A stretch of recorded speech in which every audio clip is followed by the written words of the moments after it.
This is a Barbie. I used to play with Barbies all the time, and it'd basically be like a day-to-day reenactment of my life. But the thing is, Barbies are tiny, simpler versions of us. So while I can talk, I can learn, I can move my hands, Barbie can't. We can apply the same logic to organoids. Organoids are tiny, simple versions of organs in our body, but they're not grown inside of us, they're made in a lab. They have some of the same jobs and structures as real organs, which is why they're really helpful for scientists to study. And organoids are made from special cells called stem cells. Stem cells are like tiny superheroes, and they have their own superpowers, which is that they can turn into so many different kinds of cells, like kidney cells, lung cells, heart cells.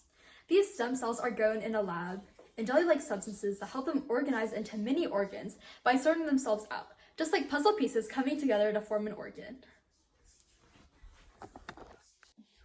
What makes organoids super cool is that they have many different types of cells that belong to specific organs.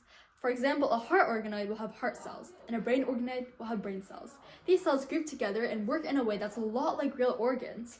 Organoids can even do some of the same things that real organs do. For example, kidney organoids can release hormones or help filter out waste, just like our kidneys. Even though organoids sound like something out of the future, this idea has been around for a long time. In 1907, a professor named Henry Van Peters Wilson discovered that when cells from a sponge fell apart, they could still come back together and make a brand new sponge. That's kind of like how organoids work. Cells can self-organize into something useful.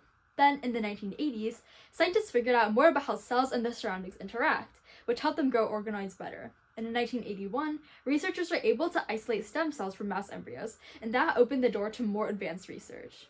Scientists also need to make sure that cells get enough oxygen and nutrients, which is where vascularization comes in. This means that the organoid develops tiny blood cell vessels that carry nutrients to all cells. But what can we even do with organoids? Organoids are super helpful for scientists. Here's what we can do with them. 1. Study human development.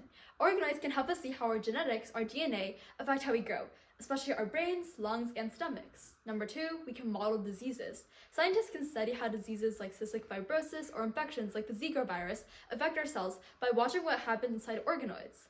3, tissue engineering. Organoids can be used to help us figure out how to make new tissues, like growing skin or even hair. 4, personalized medicine. Scientists can grow organoids from specific person's stem cells and test which medicines work best for them. So, to wrap it all up, organoids are amazing because they allow us to learn more about our bodies, test new medicine, and find better ways to treat diseases. These tiny, lab-grown organs have a huge potential to change the future of medicine. Thank you.